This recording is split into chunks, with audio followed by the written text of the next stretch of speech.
тағы бір ақын бауырымыз осы дінді өлеңмен уағыздап жүрген осында келіп отырған жаңа біздің төрағамыз өмірге Серікқали бауырымызға бір кішкене бір сөз берейік десмей.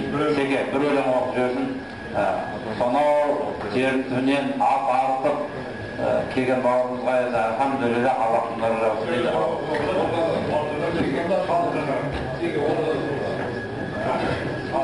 Ассалаумағалейкум бауырлар. Жаңа жерінде бір өлең оқимын. Екі өлең оқса. Негізі біздің бүкіл қиыншылығымыздың бірақ диеті бар да, дінсіздік деген. Егер дінсіздік деген нәрсе болмайтын болса, бізде маскүнемдік те болмас еді, нашақорлық та болмас еді, зинақорлық та болмас еді, неше түрлі бәлеңдер болмас еді, барлығы бірақ нәрседе дінсіздік деген ғана. Енді бір-екі ауыз өлең оқиын. Бір белгілі жазушы ағам жақында өмірден өтті. Өмірден өткенін неден көрінді, телевизордан көрінді, қандай өкінді. Бұлай жалпы адам ретінде жақсы, мейірімді кісі еді, бірақ дінсіз кетті. Жаңа айтып отырсыздар ғой, адамды мен жындарды өзіне құлшылық үшін жаратқан болса, ол кісі құлшылық жасамай кетті.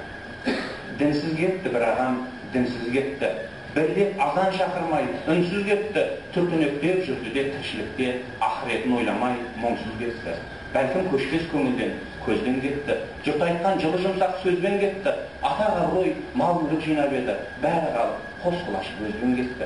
Жаяу кетті, көлігін мінбей кетті, медалінің бірін де ілмей кетті. Мүмкін мәңкір қоятын үш тұрақтың, ең болмаса біреуін білмей кетті. Алтын басын Аллаға имей кетті, шариғаттың шарттарын сүймей кетті. Тым болмаса жұмада Раббысы үшін жай намазға маңдай тимей кетті. Бұйрығына Тәңірдің көнбей кетті, көрген соңғы өмірге сенбей кетті. Көкірегінен Дарвин мен Ленин жаққан атеистік алауы сөнбей кетті. Күліп келген күнәдан қашпай кетті, молда айтқан сөзге құлақ аспай кетті. Қос дүниелік бақытпен қауыштырар Құран кәрім парағын ашпай кетті. Жүрегіне сіңірмей, иман нұрын, игіліксіз ғылымнан жиған білім тірісінде тәрк еткен аяттарды жатырған бақышта иман бүгін не пайда? Екінші, екі бөлімнен тұратын бір өлең. Біріншісі балапан мен баламсыз деп аталады. Себебі біз бір кішкентай ғана фильм түсіріп жатқан кезде біздің қасымызда бір тауық жайылып жүрді дағы, тауықтың қасында жаңадан ғана көз ашқан бүлдіршіндей балапандар бар. Соны бір мышықтың баласы аңдып, қақты да кетті біреуін. Анау бейшара көзі жыпылық жатыр. Қандай сүйкімді балапан мышықтың алдында кетіп бара жатыр. Біз қолымыздан ештеңе келмеді. Әттең дедік. Содан қайтып қалаға келдік. Қарасақ 13-14 жасар кішкентай қыз бала кетіп бара жатыр. Кішкентай ғана шортпен, кішкентай ғана кеудешесімен, кіндігі де, аяғы да, омырауы да түгел ашық. Әкесі оны менің қызым әлі кішкентай деп жіберді.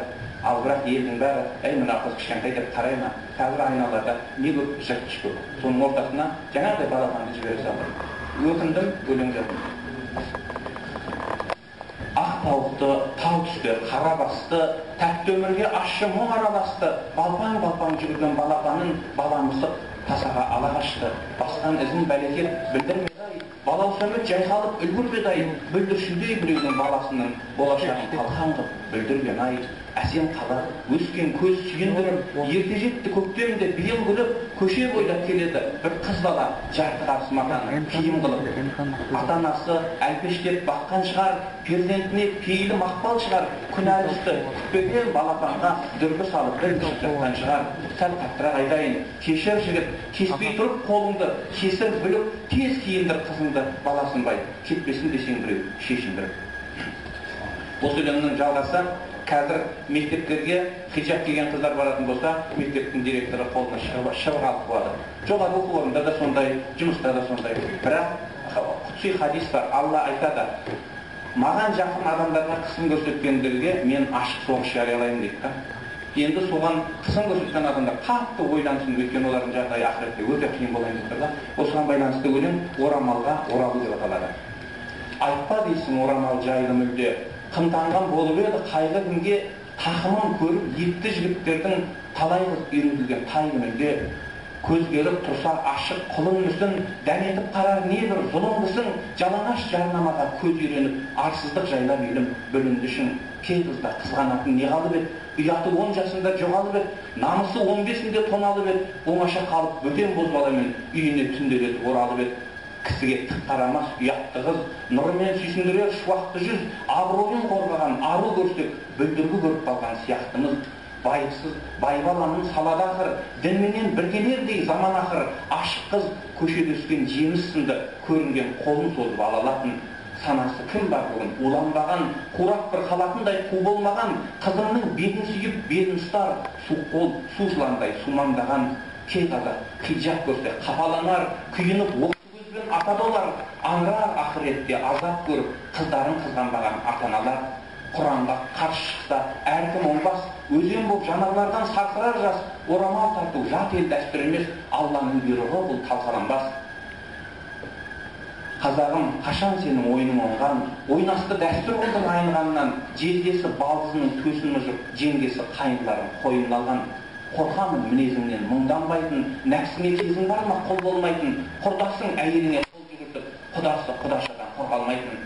Байқап ал, байлайтының кім бағымды, бұрған жөн жақсылыққа тіл жағымды, бір қазақ орамал сөз көлінде шайтанның сөзін сөйлеп тұрғанды.